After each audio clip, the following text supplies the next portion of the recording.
اعوذ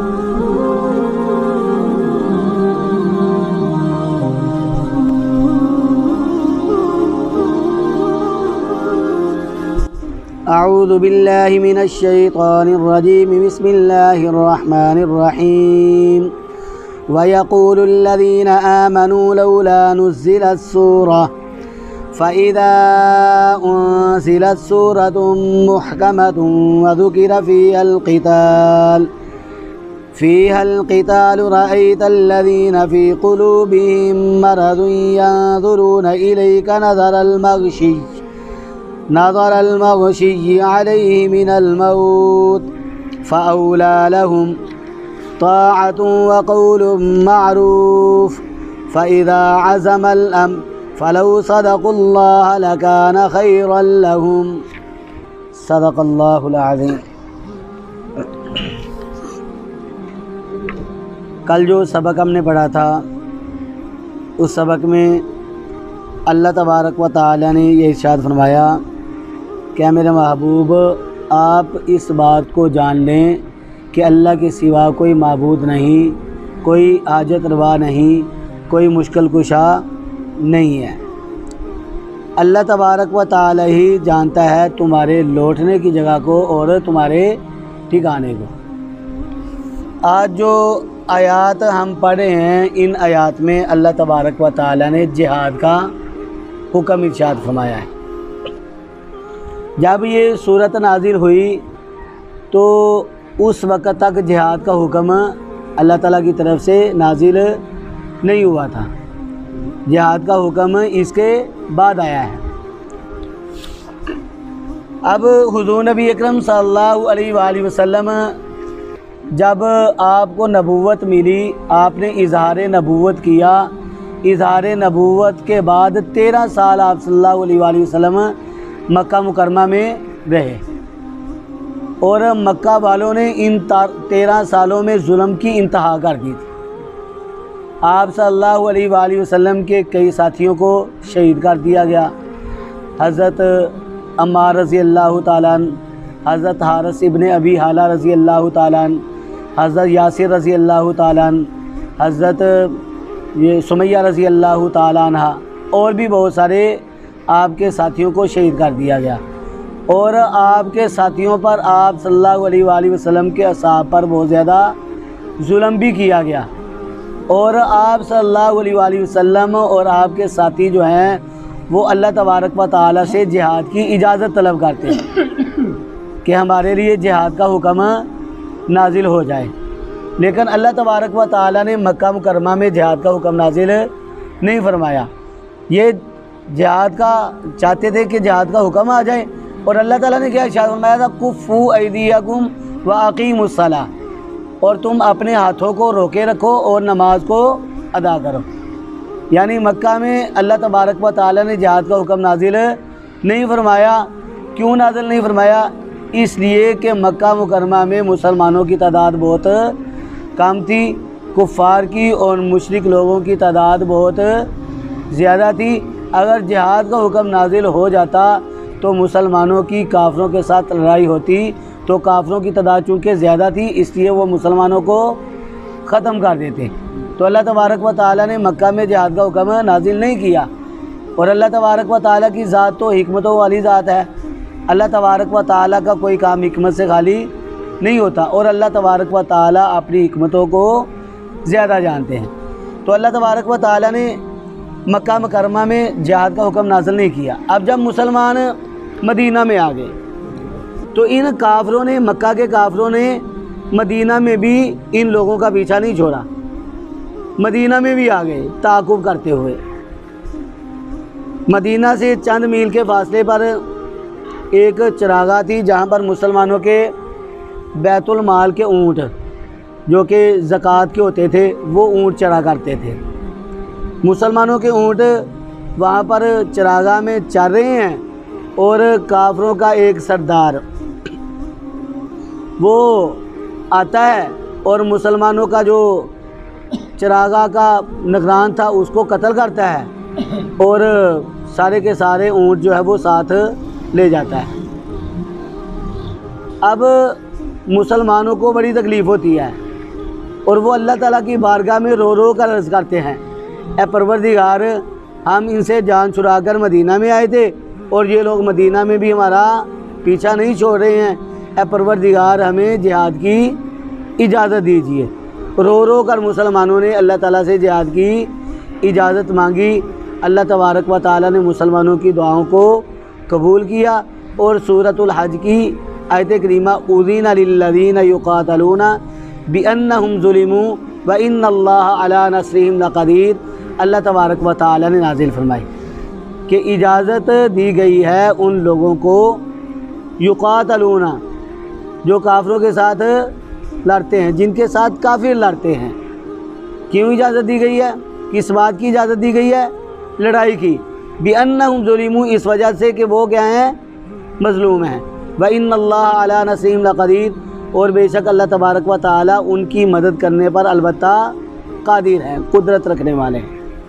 تو اللہ تبارک و تعالیٰ نے اس حکم کو یہاں پر ارشاد فرمایا کہ جب مسلمانوں پر جہاد فرض نہیں تھا، جہاد کا حکم نہیں آیا تھا، اور کافی لوگ مسلمانوں کو تنگ کرتے تھے، اور مسلمان کیا کہتے تھے؟ اے اللہ کوئی صورت ہی ایسی نازل فرما دے جس میں جہاد کا حکم آ جائے۔ تو اللہ تبارک و تعالیٰ نے مسلمانوں کی اس بات کو یہاں پر بیان کیا ہے جو وہ اللہ سے طلب کرتے تھے، اللہ سے مانگتے تھے۔ اللہ نے ارشاد فرمایا وَيَقُولُ، اور کہتے ہیں، الذین، وہ لوگ، آمنو، جو ایمان لائے، ایمان والے کہتے ہیں، کیا کہتے ہیں؟ لولا، کیوں نہیں، نزلت، نازل کی گئی، سورتن، کوئی صورت، کیوں نہیں کوئی ایسی صورت اتاری گئی جس میں جہاد کا حکم ہو۔ میں نے پہلے بتلایا کہ اس وقت تک جہاد کا حکم ابھی نہیں آیا تھا، تو مسلمان کیا مانگتے تھے اللہ تعالیٰ سے؟ مسلمان کہتے تھے کہ کیوں نہیں کوئی ایسی صورت نازل کی گئی جس میں جہاد کا حکم آیا۔ اللہ تعالیٰ فرماتے ہیں فَإِذَا، پس جب انزلت، اتاری گئی، نازل کی گئی، سورتن، سورت، محکمتن، محکم اور اٹل، وذکرہ، اور ذکر کیا گیا، فیہا، اس میں، القتال، لڑائی کا، جھگڑے کا اور جہاد کا۔ اللہ تعالیٰ فرماتے ہیں کہ جب ایسی صورت جس میں محکم اور اٹل فیصلہ اللہ تبارک و تعالیٰ کا نازل ہوا، جس میں اس بات کا ذکر کیا گیا کہ کافروں کے ساتھ لڑائی جو ہے وہ فرض ہو چکی ہے، جس میں جہاد کا حکم آ گیا۔ اللہ تعالیٰ فرماتے ہیں کہ پہلے کیا کہتے تھے؟ یہ کہتے تھے کہ جہاد کا حکم آ جائے، جہاد کا حکم آ جائے۔ جب اللہ تعالیٰ کی طرف سے جہاد کا حکم آیا اور انہوں نے اس حکم کو حضور نبی اکرم صلی اللہ علیہ وآلہ وسلم کی زبان اقدس سے سن لیا تو ان کی حالت کیا ہوگی؟ اللہ تعالیٰ فرماتا ہے رأی تھا، آپ نے دیکھا، الذین، ان لوگوں کو، فی قلوبہم، جن کے دلوں میں، مرضن، بیماری ہے۔ کون سی بیماری ہے؟ منافقت کی بیماری ہے۔ آپ نے ان لوگوں کے دلوں میں جو بیماری ہے منافقت کی، آپ نے ان لوگوں کو دیکھا۔ کس حال میں دیکھا؟ ینظرون، وہ دیکھتے ہیں، الیک، آپ صلی اللہ علیہ وآلہ وسلم کی طرف، نظرہ، جیسا کہ دیکھتا ہے، المغشی علیہ، جس پر غشی طاری ہو جائے، من الموتی، موت کی۔ یعنی پہلے اللہ سے مانگتے تھے جہاد کا حکم نازل ہو جائے، جہاد کا حکم نازل آ جائے۔ جب اللہ تبارک و تعالیٰ کی طرف سے جہاد کا حکم آیا، انہوں نے اس حکم کو سنا، تو پھر کیا ہوا کہ یہ منافق لوگ جو تھے، جن کے دلوں میں منافقت کا مرض تھا، بیماری تھی، ان لوگوں کی حالت یہ ہو گئی کہ اب تو جہاد کا حکم آ گیا ہے، ہم نے جہاد تو کرنا نہیں ہے، اب ہمارے ساتھ پتہ نہیں کیا بنتا ہے، اب ہم کیا کریں گے۔ اب دیکھیں مکہ مکرمہ میں کوئی منافق نہیں تھا، مکہ مکرمہ میں کوئی منافق نہیں تھا اس وقت، یا تو خالصتاً مومن لوگ رہتے تھے وہاں پر، یا خالصتاً کافی لوگ رہتے تھے، وہاں کوئی منافق نہیں تھا۔ جب آپ صلی اللہ علیہ وآلہ وسلم ہجرت کر کے مدینہ طیبہ کے اندر آئے تو منافقت مدینہ میں آ کر پھیلی۔ کون لوگ منافق ہوئے تھے؟ وہ یہودی جو پہلے یہودیت پر تھے یہ لوگ، اور جب مسلمان مدینہ طیبہ میں آئے تو انہوں نے ظاہری صورت مسلمانوں والی بنا لی، ظاہری طور پر اپنی زبانوں سے کلمے تو پڑھ لیے، لیکن اور کلمہ بھی پڑھ لیا اور مسلمانوں کے ساتھ نمازیں بھی پڑھتے تھے، روزے بھی رکھتے تھے، لیکن دلی طور پر یہ مسلمانوں کے ساتھ نہیں تھے۔ یہ شرارتی قسم کے لوگ تھے اور ایسے مکار لوگ تھے، ان میں سے کچھ ایسے بھی تھے کہ آخری دم تک ان کے نفاق کے بارے میں پتہ نہیں چلا۔ آپ صلی اللہ علیہ وآلہ وسلم بھی ان کے نفاق کے بارے میں جان نہیں سکے۔ اللہ تبارک و تعالی نے سورۃ التوبہ اس کے اندر ارشاد فرمایا وَمِنْ أَهْلِ الْمَدِينَةِ مَرَضُوا عَلَى النِّفَاقِ لَا تَعْلَمُهُمْ نَحْنُ نَعْلَمُهُمْ۔ اللہ نے ارشاد فرمایا کہ مدینہ میں رہنے والے کچھ لوگ ایسے بھی ہیں مَرَضُوا عَلَى النِّفَاقِ، جو نفاق پر ڈٹے ہوئے ہیں، جو منافقت پر ڈٹے ہوئے ہیں۔ اللہ نے حضور نبی اکرم صلی اللہ علیہ وآلہ وسلم کو مخاطب فرمایا، ارشاد فرمایا میرے محبوب لا تعلمہم، آپ ان کو جانتے نہیں ہیں، نحن نعلمہم، ہم ان کو جانتے ہیں۔ آپ تو ان منافقوں کو جانتے نہیں ہیں، ہم ان کو جانتے ہیں۔ حضور نبی اکرم صلی اللہ علیہ وآلہ وسلم جب بظاہر ان کو مسلمان دیکھتے تو آقا علیہ الصلوۃ والسلام ان کی مدد بھی کرتے اور حضور نبی اکرم صلی اللہ علیہ وآلہ وسلم ان کے ساتھ تعاون بھی اچھا کیا کرتے۔ یہ کسی غزوے کا موقع تھا اور منافق لوگ جو ہیں وہ آپس میں بات چیت کر رہے ہیں۔ چند منافق اکٹھے ہوئے اور کہتے ہیں جی یہ قرآن پاک کے الفاظ ہیں لَيُخْرِجَنَّ الْأَعَزُّ مِنْهَا الْأَذَلَّ، البتہ اللہ تبارک و تعالی ضرور بر ضرور نکالے گا، عزت والا ضرور بر ضرور نکالے گا ان میں سے ذلیل لوگوں کو۔ تو معاذ اللہ ازل جو ہے انہوں نے حضور نبی اکرم صلی اللہ علیہ وآلہ وسلم کی ذات اقدس کو کہا، اور ازل کسے کہتے ہیں؟ ذلت والے کو، ذلیل کو۔ تو حضور نبی اکرم صلی اللہ علیہ وآلہ وسلم کو نعوذ باللہ انہوں نے ازل کے ساتھ تعبیر کیا، اور ساتھ جو ہے وہ باتیں کر رہے ہیں کہ ہم نے ان کو مدینہ میں آنے کی اجازت دی، ہم نے ان کو جگہ بھی دی اور ہم نے ان کو چندے بھی دیے، انہوں نے یہاں پر اپنا ٹھکانہ بنا لیا ہے، ہمیں ایسا نہیں کرنا چاہیے تھا۔ یہ آپس میں بات چیت کر رہے ہیں اور واہیات قسم کی باتیں کر رہے ہیں۔ ایک صحابی جن کا نام تھا زید ابن ارقم رضی اللہ تعالیٰ عنہ، نوجوان صحابی تھے، آقا علیہ الصلوۃ والسلام سے بڑی محبت کرتے تھے، وہ بھی مجلس میں بیٹھے ہوئے ہیں، وہ ان کی باتیں سن رہے تھے۔ تو ان کی باتوں کو سنا، کہتے ہیں میرے دل کے اندر یہ بات آئی کہ میں اٹھوں اور ان کے ساتھ لڑوں، یا تو ان کو مار دوں اور یا میں ان کے ساتھ لڑتے ہوئے مارا جاؤں۔ پھر میرے دل کے اندر یہ بات آئی جب حضور نبی اکرم صلی اللہ علیہ وآلہ وسلم کی ذات اقدس موجود ہے تو آپ صلی اللہ علیہ وآلہ وسلم کو یہ کارروائی ان کی سنانی چاہیے۔ اب حضرت زید بن ارقم رضی اللہ تعالیٰ عنہ نے بڑی پریشانی کے ساتھ رات گزاری۔ صبح کا وقت ہوا تو حضور نبی اکرم صلی اللہ علیہ وآلہ وسلم کی خدمت اقدس میں حاضر ہوئے۔ اے اللہ کے محبوب، میں نے ان منافقوں سے رات کے وقت ایسی باتیں سنی ہیں۔ حضور نبی اکرم صلی اللہ علیہ وآلہ وسلم نے ان لوگوں کو اپنے پاس بلایا اور ان سے پوچھا کیا تم لوگوں نے ایسی باتیں کی ہیں؟ تو وہ کیا کہتے ہیں؟ وہ بڑی بڑی قسمیں اٹھانے لگے کہ اللہ کے محبوب، ہم اللہ کی قسم اٹھا کر کہتے ہیں کہ ہم نے ایسی باتیں نہیں کی۔ بڑی بڑی جھوٹی قسمیں انہوں نے اٹھائیں اور ایسی ایسی بڑی قسمیں اٹھائیں، ایسی پختہ قسمیں اٹھائیں کہ حضور نبی اکرم صلی اللہ علیہ وآلہ وسلم نے زید بن ارقم رضی اللہ تعالیٰ عنہ کو ڈانٹا، ان کو دبایا اور ان سے کہا کہ اے زید، تو نے جھوٹ بولا ہے، تو نے ان کے خلاف ایسی باتیں کیوں کہی ہیں؟ حضرت زید بن ارقم رضی اللہ تعالیٰ عنہ کو آپ صلی اللہ علیہ وآلہ وسلم نے ان کے سامنے کیا کہہ دیا؟ جھوٹا کہہ دیا۔ اور بخاری شریف کے اندر آتا ہے، حضرت زید بن ارقم رضی اللہ تعالیٰ عنہ فرماتے ہیں کہ آقا علیہ الصلوۃ والسلام نے الفاظ کہے وَصَدَّقَهُمْ وَكَذَّبَنِي، حضور نبی اکرم صلی اللہ علیہ وآلہ وسلم نے ان کی تصدیق کی اور مجھے کیا کیا؟ جھٹلا دیا۔